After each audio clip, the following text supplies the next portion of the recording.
face, but we have a lot in common. We can do a lot together. A lot of things that were said here, some of us have heard them somewhere many years ago. We were part of those initiatives but failed, but that we surfaced those issues again. It shows that if we break down sectarianism, we create dialogue, we can move forward. I don't know anybody else. Thinking that if one is looking at an eco-socialist feminist thinking, Eleanor, could you speak a bit louder? Sorry. if one is looking at, like I'm thinking about an eco-socialist feminist politics, and looking at each of the battles, different battles we have. So for example, corruption, put an eco-feminist framing on that. Education, put that kind of framing on that. Our education is in crisis. Why is it important from an eco-socialist feminist framework? And to each of those discrete struggles that we have, so that we can understand the intersectionality, so that even when we engage in those struggles on the ground, we are actually able to put in inject a kind of strategic thinking. You know, like the food security. With this coronavirus, we look at that, the local sustainability, local manufacturing. So I think it's just how the issue of framing these so that you're able to make the links between the different issue-based struggles. Thank you. Anybody else? Patrick? Yeah, I think that's right. I mean, one of the questions of universal opportunities isn't just coronavirus, but it will in turn create such financial chaos, it's already doing it, that we'll start talking about the great 2020 debt crisis. And all of us are in debt, but also working class constituencies. And for example, Eskom's in debt because of Medupi, and the World Bank made a loan, and that's an ecological catastrophe, but also one that's being passed to women because of high electricity prices. So exactly that interlinkage should allow us to say to the World Bank, FTSEC, you cover your debt, we won't pay 62 billion rand of Eskom's debt. So we have one little campaign bubbling there. But I do think that's one we didn't raise so far that could be a universal basis, as was Occupy in 2011.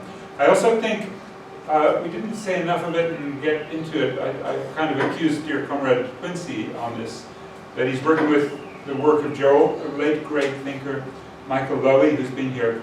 But still there's an element, and look, Samir Amin is guilty of top-down manifesto parachuting, line giving.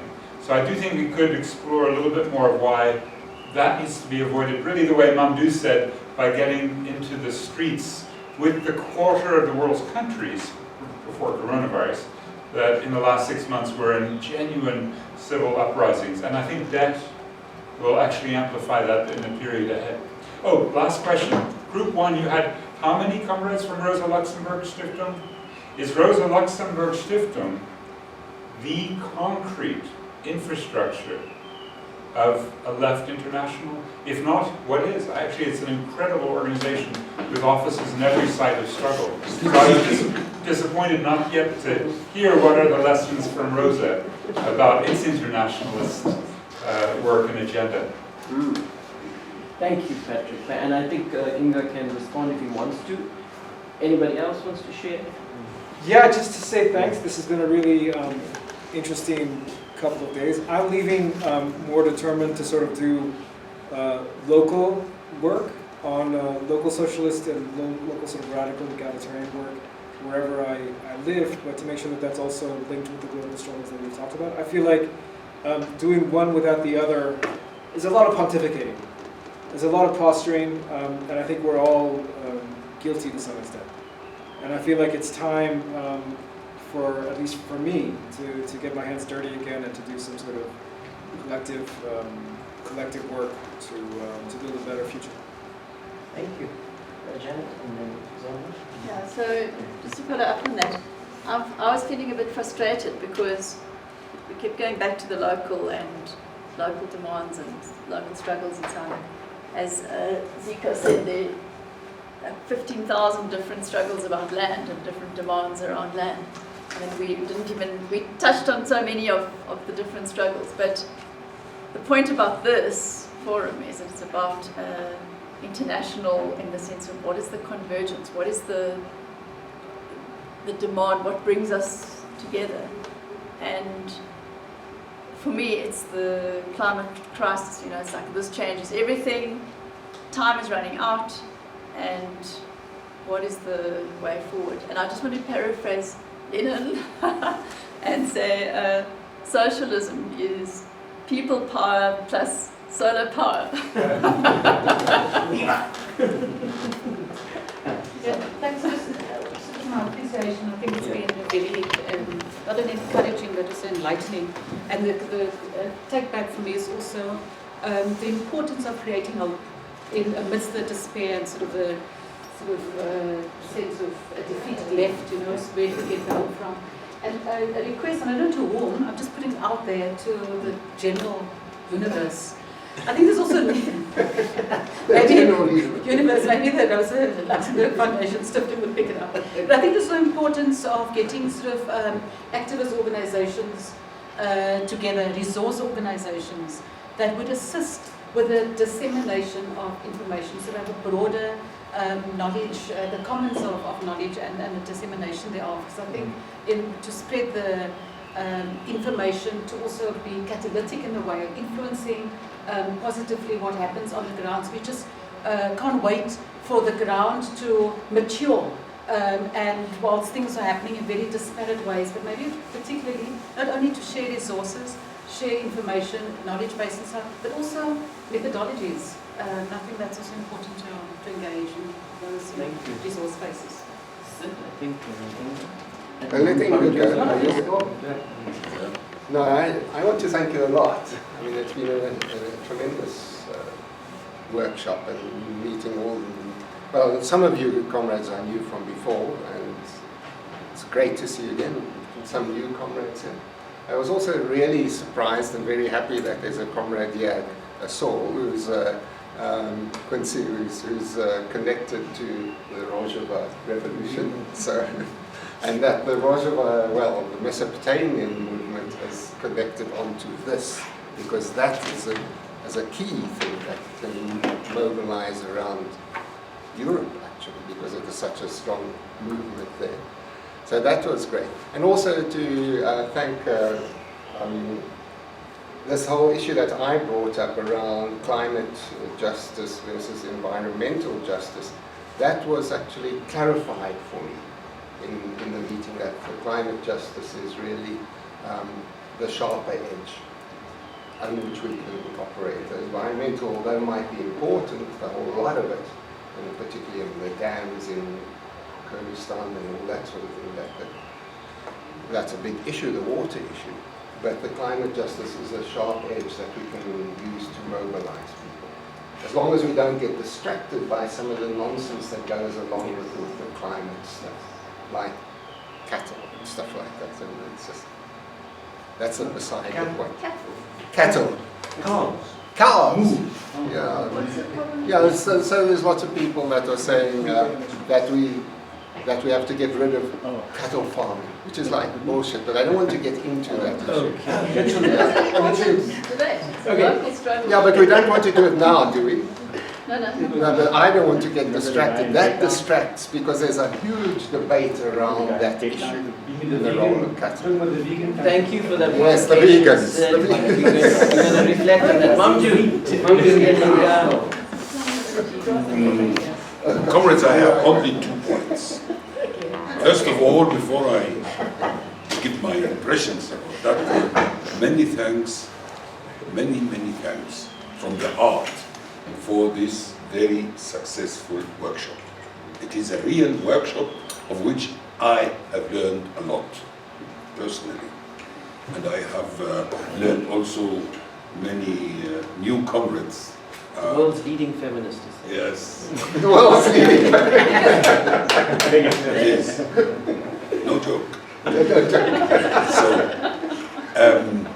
second, for me, I had from the very beginning a concrete goal, which I have almost achieved, which is inviting the other movements in the sense of internationalism to come on board, to continue the dialogue as he said, because we have just started the dialogue. These are the comrades of the ecological justice, or climate justice, or the friends of socialist, eco-socialist international. So now I have reached this goal. They are on board and they will continue the debate with us, building our dream of the international. So, third but not least, I think exactly this very interesting country of South Africa is predestinated for such a gathering in which all kinds of contradictions are concentrated. It is not only class contradictions, there are race contradictions, there are climate contradictions, there are gender contradictions. Everything is here overdrawn. It's more than anything anywhere else in the world. Also, the question of national liberation movement, it is here a very contrastful example. No? What happened for all these national liberation movements and forms. So I think it's very unique place here, representing the utmost need of an international to solve all these problems on the long run.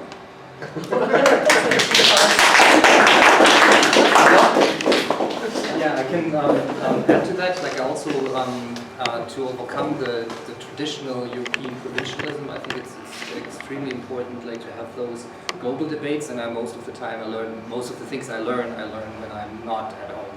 So this is extremely important, but it was also extremely important to me because of the subject, because of new internationalism. Because I think that on the one hand, we need to have this debate about a new internationalism / also maybe a new international, because on the one hand, because of the issues, because we're dealing with global issues such as not only climate change, which is the big civilizational issue, but of course also the new global arms race, the impending war between the US and China, which will essentially draw in all the other parts of the world when it unfolds. The 100 million-fold proletarianization, which is the result of Western free trade agreements, the conflicts that emerge from their displacement of people, migration, which then leads to the emergence of the far right in Europe and etc. So there's this importance because of the issues, but I think there's also the importance because of the need to overcome the self-insulation of leftist forces. Which are essentially, like we in Germany, we're fighting for a €1 increase of the minimum wage while we have this climate catastrophe impending. So, and I think that a new internationalism and international is key to getting out of the defensive position that neoliberalism has put the left in around the globe, in the sense that universalist positions were always the ground for the strengths of the left. Like if you had universalist positions like the 10-hour workday, the 8-hour workday. So I think it's extremely important. Now, the question of that Comrade Patrick asked about the Rosa Luxemburg Foundation, you would think that theoretically an institution that is not based in, say, academia, that is directly connected to social forces on the ground and whose task it is to cooperate with socialist and leftist movements all around the world.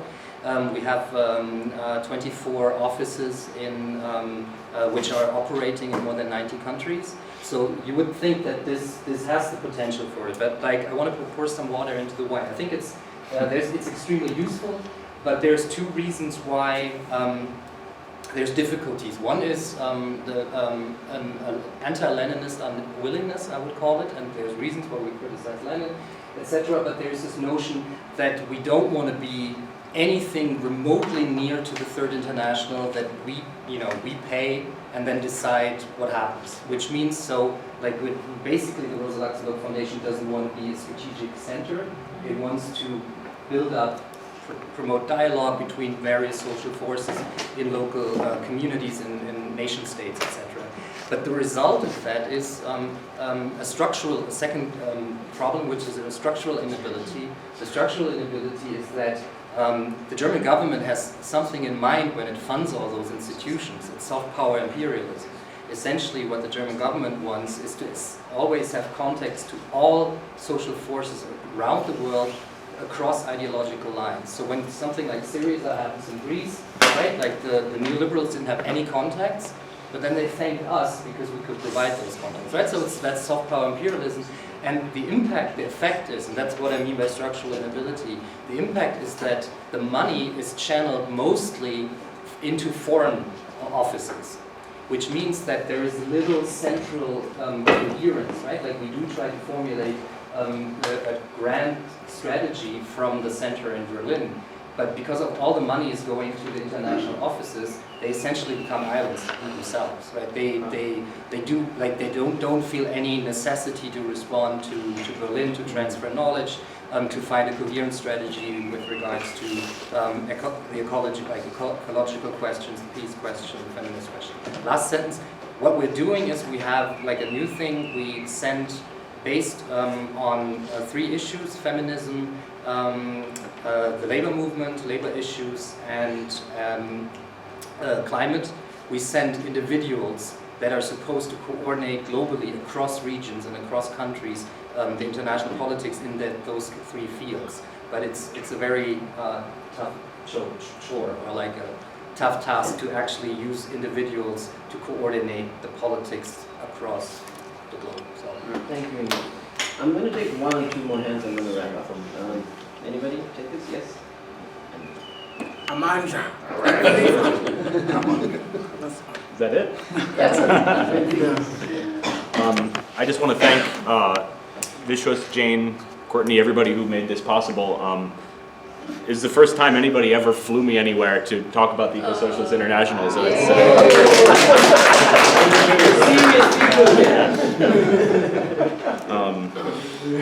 So that's an indicator. I don't take those kind of resources lightly, because most university systems in the world don't have, or if they do, they're giving them for the business school or whatever. I'm sure you have your own local struggles here. But I want to just recognize I know everybody, I've said this to a couple people, the refrain I keep hearing here is about the weakness of the South African left. But you're probably aware that in the rest of the world we look to South Africa as a place with quite a strong left. And maybe we're romantic, but maybe we're also just not as advanced in the historic legacy that you all are inheriting and carrying forward.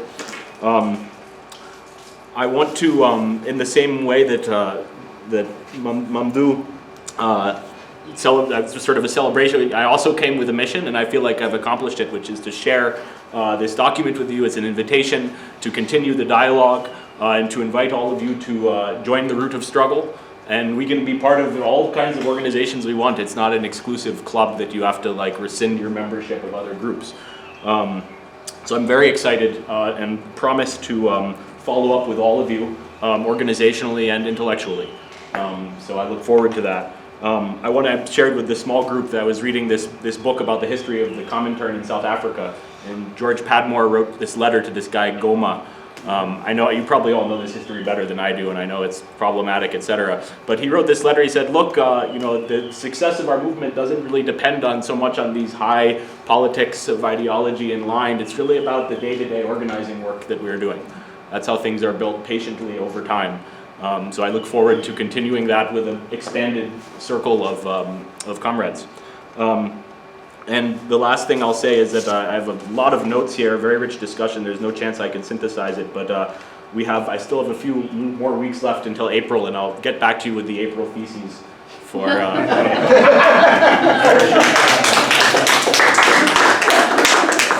right, so a very, very big thank you to all our international guests who made the time to be with us despite COVID-19 and making it through the tricky kind of arterial airports and so on, but being here. So, thank you. The collective team in COPAC, Jane, Courtney, big thank you. And of course, big thanks to Rosa Luxemburg.